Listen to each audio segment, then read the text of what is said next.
বন্ধুরা, আশা করি তোমরা সবাই খুব ভালো আছো। স্বাদের রান্নাঘরের একটা নতুন রেসিপি নিয়ে চলে আসলাম, মিষ্টি কুমড়ো পাতার পাটিসাপটা। যারা সবজি খেতে ভালোবাসো না, এই রেসিপিটা জাস্ট ট্রাই করো, সন্ধ্যেবেলায় জমে যাবে স্ন্যাক্স হিসেবে।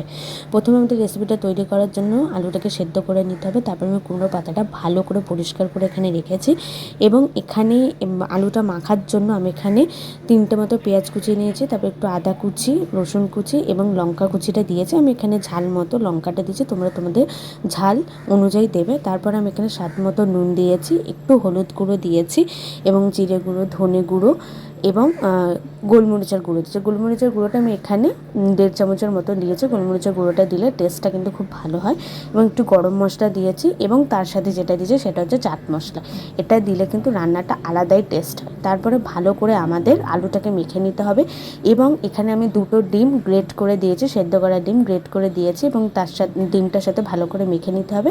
ব্যাস, আমাদের জিনিসটা তৈরি। এরপরে ব্যাটারটা বানানোর জন্য বেসন, নুন, একটু হলুদ গুঁড়ো এবং একটু কালো জিরে দিয়েছি এবং একটু চিনি দিয়েছি যাতে স্বাদটা খুব ভালো হয়। এবং আস্তে আস্তে করে জল দিয়ে আমাদের ব্যাটারটাকে এরকম একটা থিকনেসে আনতে হবে, খুব পাতলাও না খুব মোটাও না।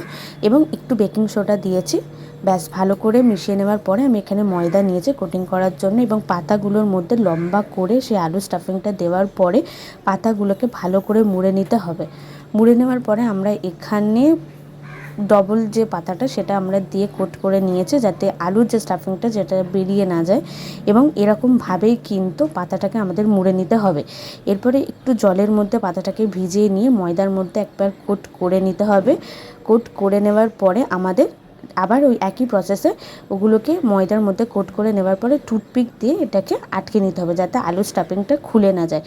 এরপরে আমরা সেই ব্যাটারের মধ্যে ডুবিয়ে তেলটাকে একটু ভালো করে গরম করে আস্তে করে ভেজে নেব এবং ভাজার সময় আমাদের লো ফ্লেমে রাখতে হবে। হাই ফ্লেমে করলে কি বাইরেটা ভাজা হয়ে যাবে কিন্তু ভেতরটা ভালো মতো হবে না।